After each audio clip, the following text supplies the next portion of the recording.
What's going on, ladies and gentlemen? This is Rich of Review Tech USA, and throughout the years, one of the things I've taken pride in is that I am very transparent. And this is one thing I have not been transparent with, and I thought I should be honest with my audience like I always am, and that is I am not capable of building a computer.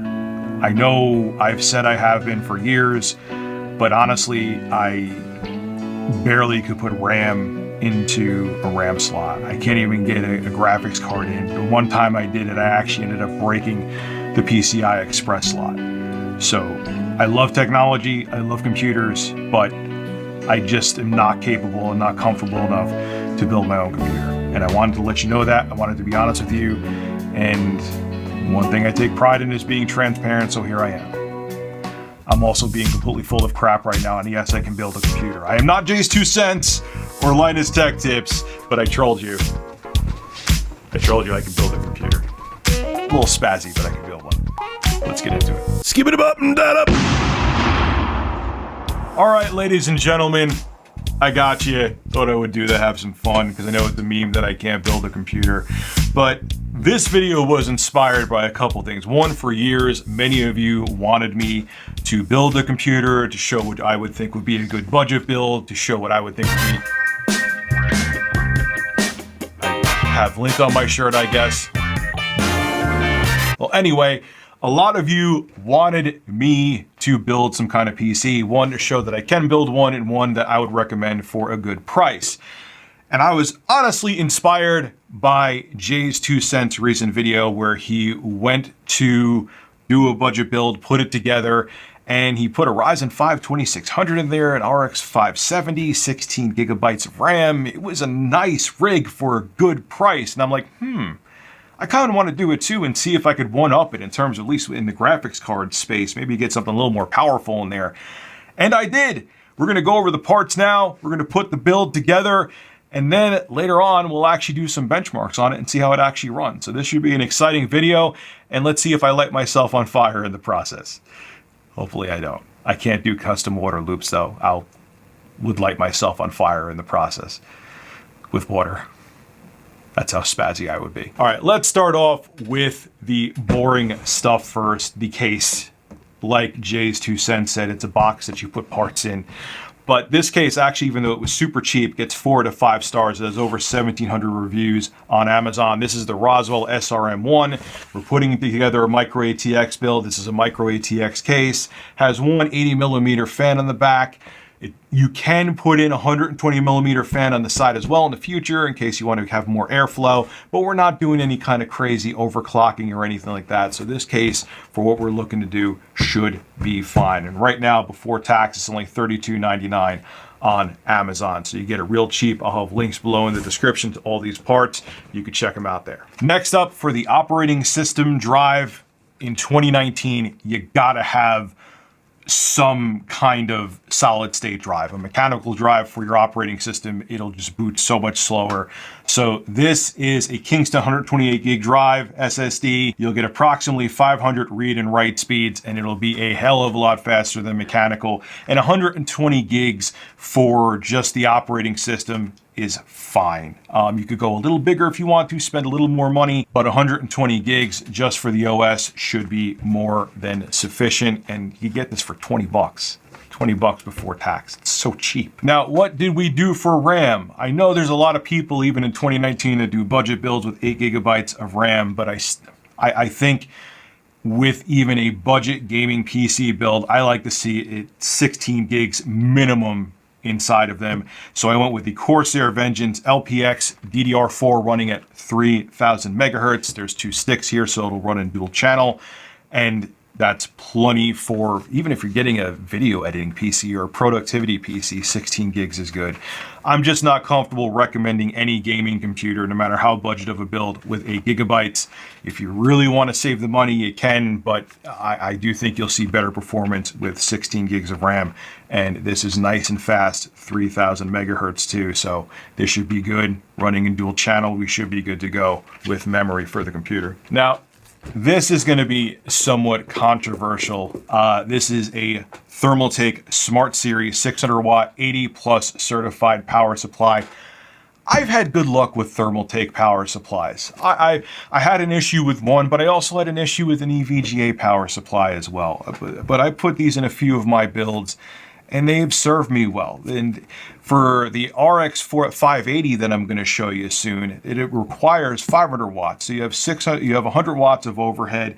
This will be plenty of power for the R5 2600 processor that's going to go in there, which is a 65 watt TDP, and the 580. And it actually gives you some headroom. So if you want to upgrade in the future to maybe a Ryzen 7 3700X, because remember, older motherboards are forwards compatible when it comes to AM4 sockets, so you could upgrade to the new 3000 series CPUs if you want to in the future.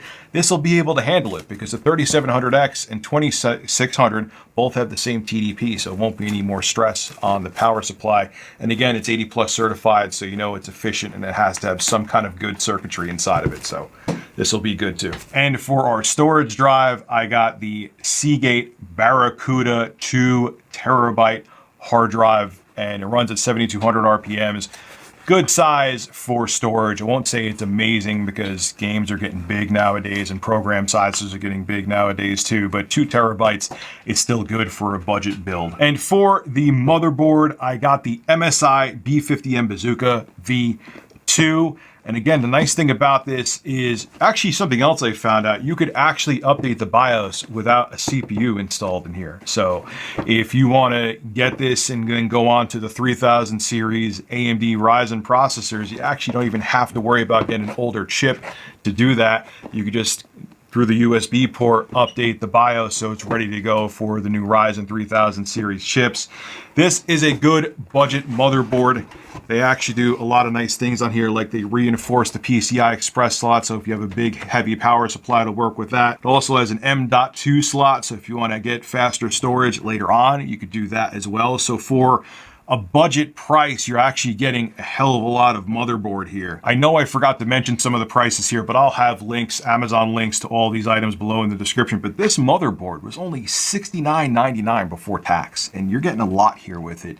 Like I said though, due to VRM limitations, I wouldn't put in the future a 3900X on here, but you could still upgrade, like I said, to the 8-core 3700X later on, and it'll handle it just fine. So there is future proofing here as well. Now, what did I pick for the processor? I picked the Ryzen 5 2600.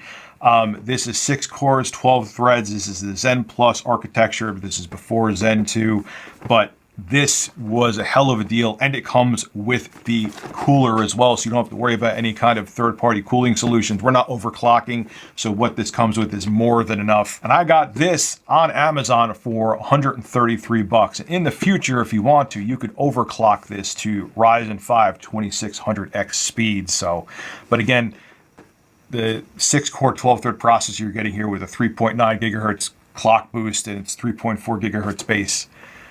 You're going to be fine. I'm telling you now. This is a hell of a bargain for $133 before tax. And last but not least, this is the graphics card. This is the Sapphire Pulse Radeon RX 580. For some reason, I want to keep saying 480.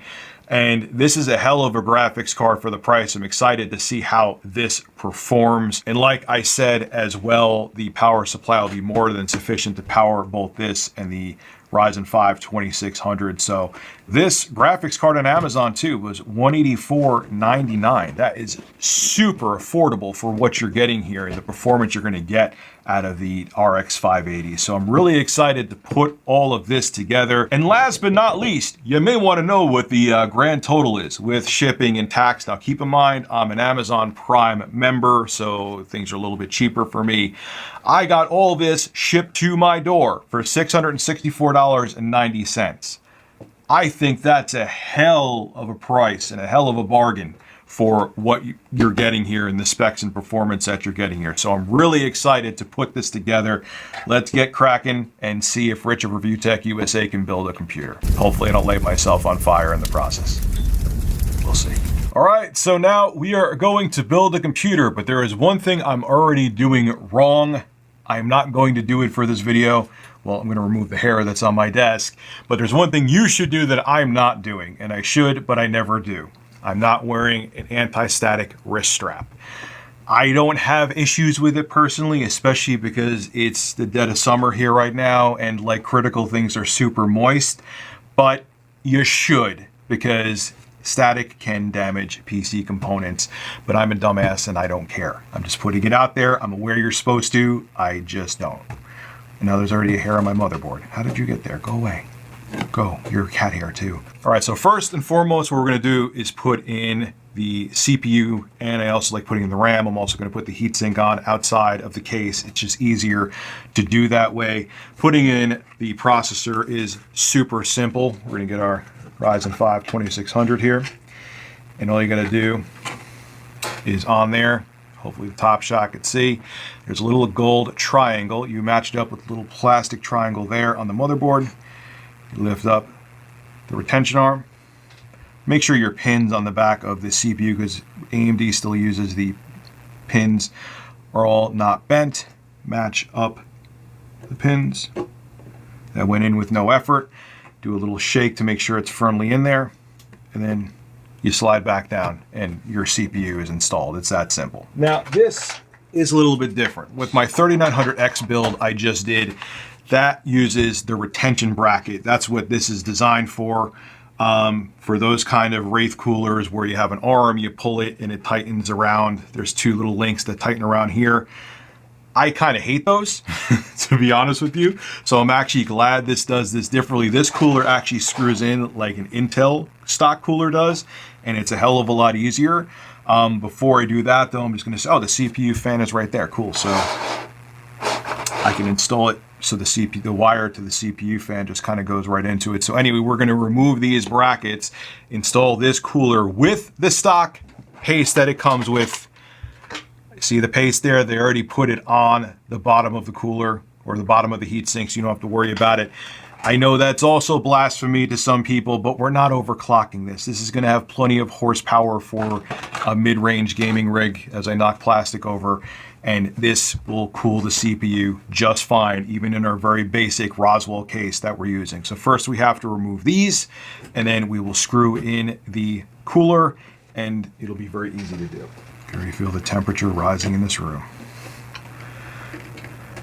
Thank God I have a undershirt on, or my man boobs would look like there was an ocean under them. You don't get that kind of commentary from Jay's 2 Cents, do you? Actually, yes, you may from him too, and from Bitwit. They actually say very strange things like me. So these are gone. Now, are these glued onto the motherboard? Let's see. Ah, they are. Some of these, when you have to change the cooler out, if you move the retention bracket, or they move the brackets that hold the retention arms on the CPUs, the stock coolers aren't glued on. These I think are, which is good because that makes our lives easier. All right, so as you see, this didn't go as smoothly as I initially thought it was going to, because those two brackets that were under the motherboard where you were supposed to screw in the Wraith cooler actually weren't glued or attached to the bottom of the motherboard, so I had to kind of put my hand under it, and it got a little awkward, but eventually I successfully and properly got the CPU cooler installed and made sure all the 4 screws were tightened down evenly to make sure it actually was making contact with the CPU so it would cool it properly. Took a bit, but I got it. And now we can move on. Okay, with the magic of editing, that should have been a hell of a lot easier, but for some reason it wasn't. But I got it successfully screwed in there. Always make sure you don't go in this order with... This on the web.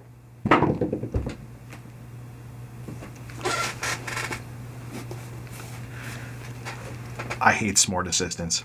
Anyway, always make sure you kind of go in this order when you screw in your CPU cooler.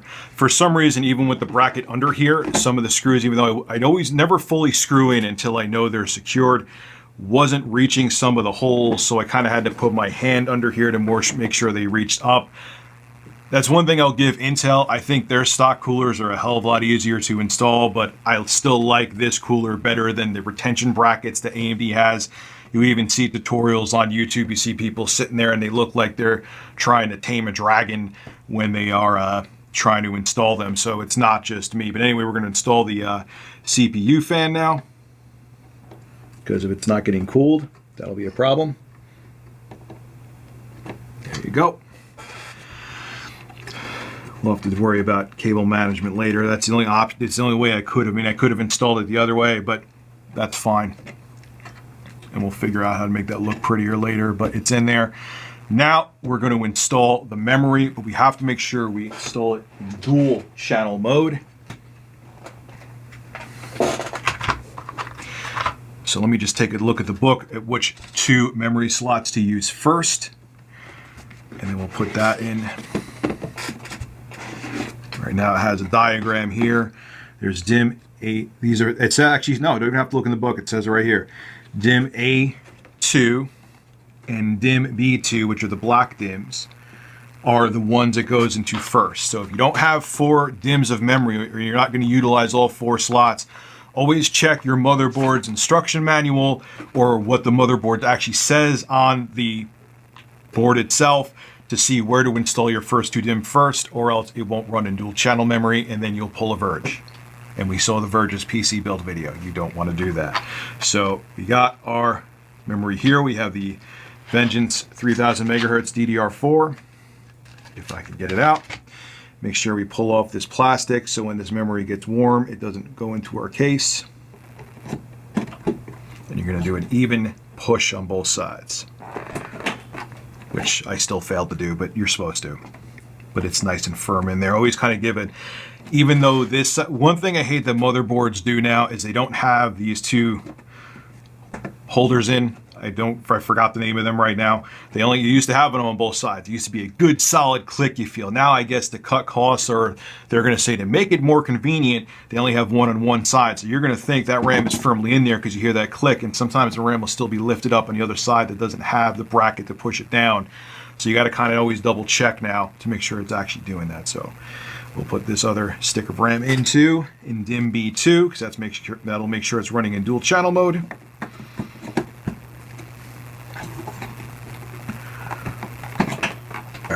We are definitely in there. So now you're going to notice, you're going to see 8, I guess you would call them screw holes on here. You got 1, 2, 3, 4, 5, 6, 7. No, there's 8. There's 8 right there. These are the spacers. Now you have to put spacers into your actual case to make sure the motherboard doesn't make contact with the metal of your computer case, and then it'll short out and not work. You'd actually ask an old school YouTuber who's an OG, MN12 Bird. Always remember he put up a video saying that someone built the computer, brought it into his repair shop. It's not working because they didn't put the actual standoffs in there. They're called standoffs. I couldn't remember for a second. And the motherboard was shorting out against the metal of the case. So that's important. Micro ATX has 8 of these standoffs, and usually your case comes with them.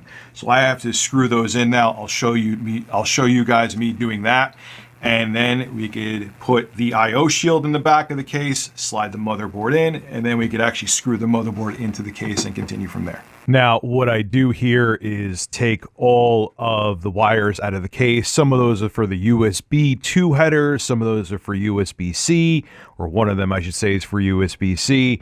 And you also have your HD audio, you have your power switches and reset switch that are on the top of this case. I moved all those out of the way so I could put in the standoffs, and then I properly placed the IO shield in the case. IO shield is installed in the right direction to make sure, look at your motherboard to make sure you're matching it right, not putting it upside down. So when you go to slide it, now we got to put our spacers in. The interesting thing is the case only came with 6 spacers and there are 8 on the motherboard, which isn't the end of the world. The most important thing is, obviously I'm not just going to hand tighten these, I'm going to put them in. So we got 1, we'll do it here. I prefer to have all of them, but I didn't check any of these parts first purposely because I wanted to, not make it like I preemptively did this build. Yeah, I was not a fan of the fact that the case did not come with the proper amount of standoffs for a Micro ATX motherboard, but I made sure the standoffs that I did have were properly tightened into the case. Go, don't over tighten them because then you'll strip the case and then you will be SOL.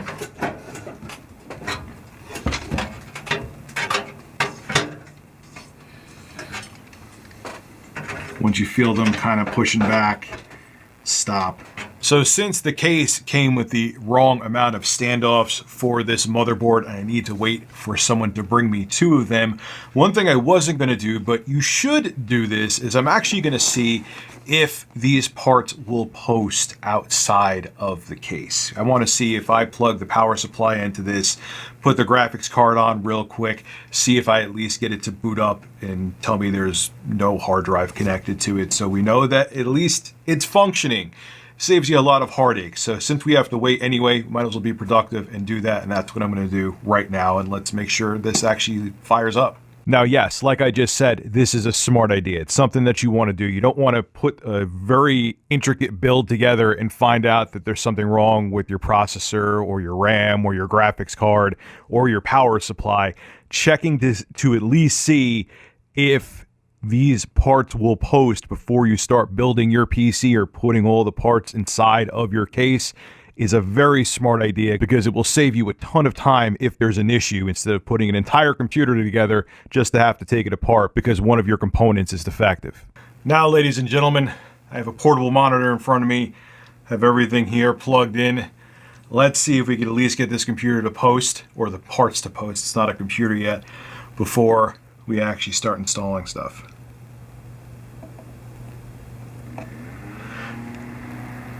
It lit up.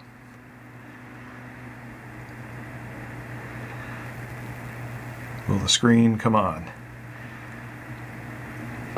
No, it won't. You know why? Because I didn't plug the HDMI in.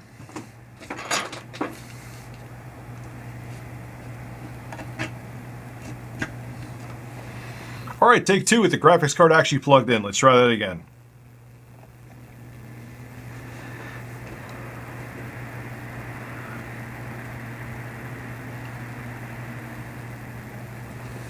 Sounds like things are booting.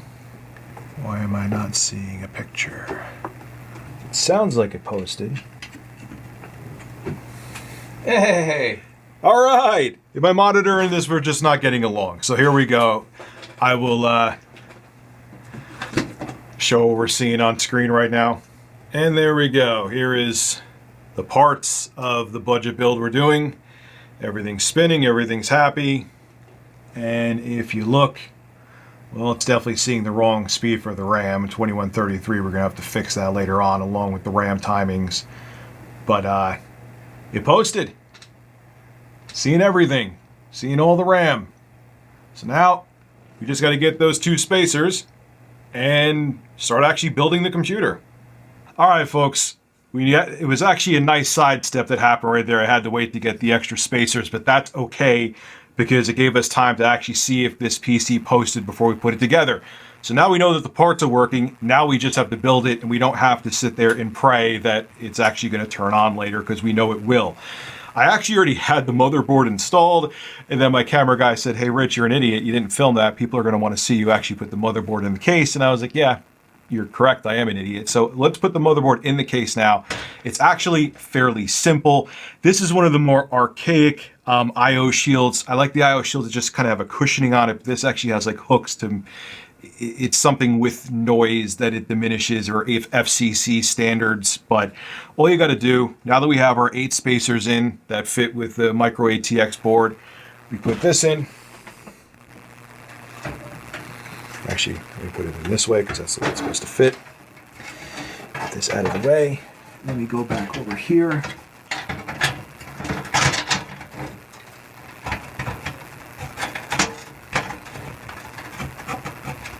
All right, so now we have the motherboard successfully put into the case. Now we have to screw it down to the actual standoffs.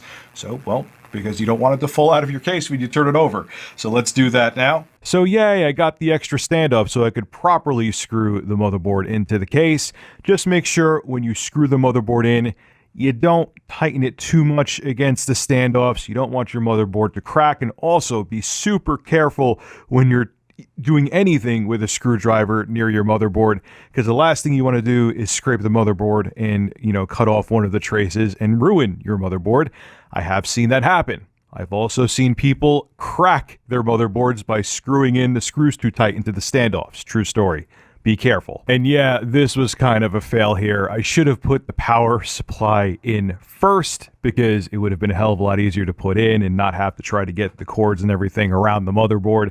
But I forgot, and like an idiot, I didn't. But that's okay. I successfully got it installed. I also connected the USB headers, the power headers, and all of that to the motherboard, which those could kind of be a pain in the butt because they're little small black plastic connectors. But again, it was all done without a hitch. Okay, so now you saw through some time lapse, I put in the power switch, I put in the hard drive light, I put in the HD audio, I put in USB 3.0.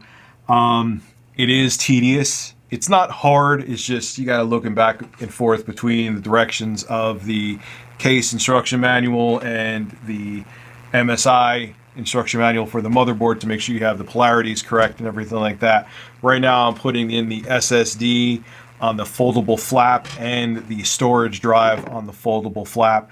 And when they fold over, as you're seeing from the top shot now, everything's kind of nice and cable managed as best as it can be. So kind of like this is really intuitive. It's pleasantly surprising that a case at this price point actually had a feature like that. Didn't expect it, but it makes it easy to install the drives and it works both. I didn't expect a case at this price point to easily work with a 2.5 inch SSD, but it does. Only thing is, though, is that it didn't actually come with the screws it said it was supposed to come with to make this work properly. And I had to get 2 of my own spacers for the bottom, or standoffs, for the motherboard. It was supposed to come with 8. It only came with 6, and micro ATX motherboards take 8. And you don't want to leave those out because then it lets the motherboard flex, which could cause damage over time. So that was a little annoying. But like the case itself, though, and if you have extra hardware hanging around, I still kind of recommend it. But if you don't, I would get another option out there. But anyway, right now I'm going to put in the storage drive. I already screwed in the SSD. We'll put power to them, put data to them, and then we'll keep going with the build. Yeah, don't listen to Rich from the past. Rich from the future is telling you to run away screaming from this case. See where that big 3.5 inch mechanical hard drive goes? They decided that Roswell, the case manufacturer, that it should go right over your GPU.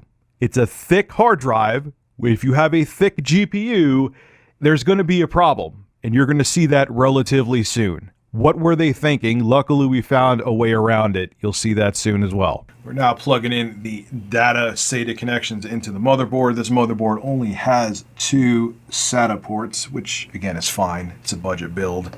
And all you need if you're doing, especially a gaming PC, even if you upgrade this, all you need is 2 drives, one for the operating system, one for storage anyway. Even if you upgrade these later down the line, it's fine. You can do that. And there's an M.2 drive, M.2 slot on the motherboard itself. So you got plenty of options still. Also, too, another huge strike against this case is look at the PCI backplates where you put your graphics card.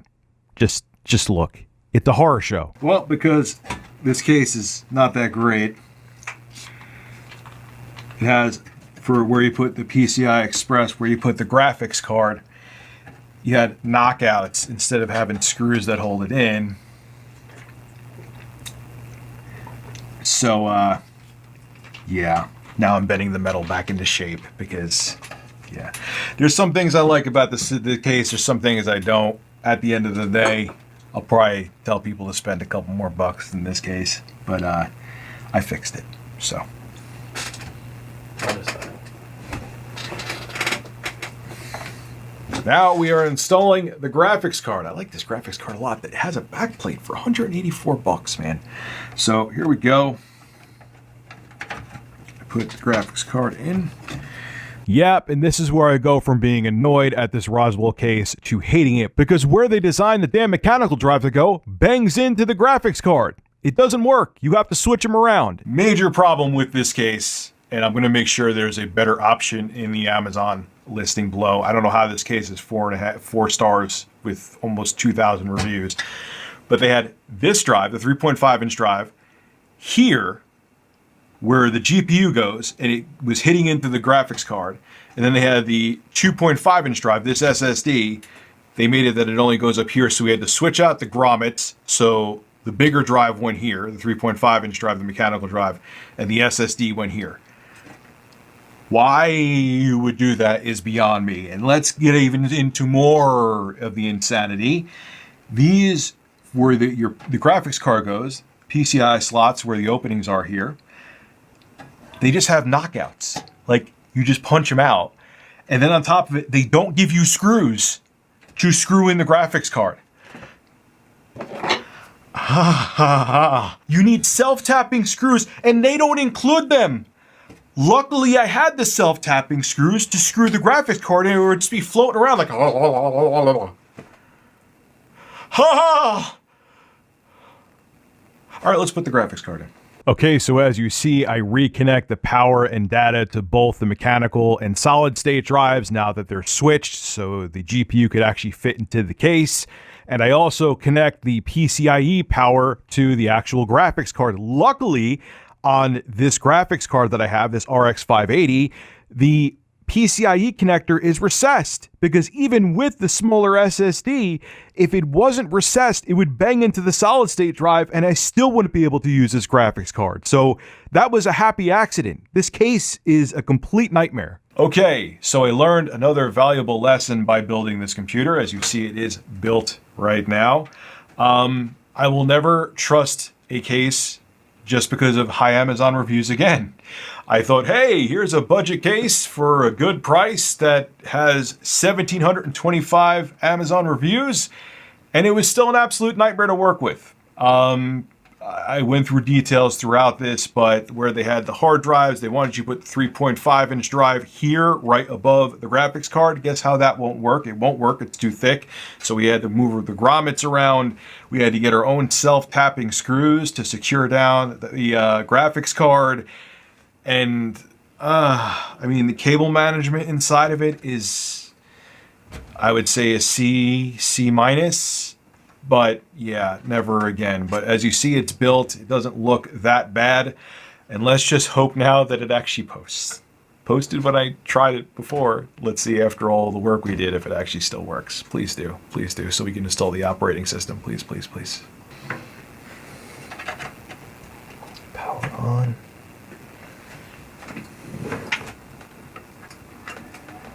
Hot.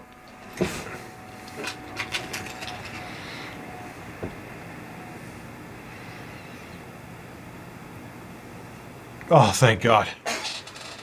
Oh, thank God. Thank God. Thank God. Thank God. All right, ladies and gentlemen, the build was successful, but you're probably seeing a growth now on the outside of the case. That's an extra system case fan. It's 120 millimeters, and because of how this stupid case is designed, please don't buy this case. All the other parts are awesome. I love them. I think it was a good combination of parts, but this case is, I wouldn't wish my worst enemy to build his computer in this case. But where the hard drives aren't here, couldn't put the fan on the inside, so it had to go on the outside. And the reason I did that is that even though this computer was rock solid stable, I had AIDA64 run for 10 hours straight, it was running in the mid to upper 80s. And even though there was no throttling, because I kept on checking on and off, and AIDA64 ran rock solid stable for 10 hours. I don't want my CPU, even in AIDA64 in a synthetic benchmark, running that high. So I put this fan on the outside, and I'm in the lower to mid 80s now. Still not great, but with a case like this that has terrible cooling, terrible cooling, and on top of it using the stock cooler from AMD, which isn't great, I can't complain. Again, AIDA64 is a worst case scenario synthetic benchmark, and it ran stable for 10 hours. Most of your real world performance will never even come close to that. And I'm knocking off about 4 or 5 degrees with this outside case fan. Doesn't look that pretty, but then again, this case is terrible. I will have a link to a better alternative below in the description. That's the case you should get. You should not get this one. But all in all, I'm happy with this build. In Cinebench, with my tightened up RAM timings, I'm getting 1270 with the stock clocks on the AMD Ryzen 5 2600, which is awesome. There was a time you could only dream of getting in the thousands with Cinebench R15, and now with a CPU for 133 bucks, it gets well beyond 1,000 score in Cinebench R15 without even breaking a sweat. And I did the Unigen superposition benchmark on the high settings. The RX 580 couldn't really hang with the very high or ultra settings in the superposition benchmark, but I did it at 1080p at the high settings and got a score of 44.09. I have the score up on the screen over here, which is pretty damn good. The superposition benchmark is very demanding. So I'm going to do a ton more benchmarks. I'm going to go all out with a whole bunch of games and really get into it and use MSI Afterburner to see how this build really hangs with the newest AAA titles. I'm really excited to do that. And I'll see you guys for part 2, where we bench the living crap out of this budget build and see how it truly performs. I'll see you there.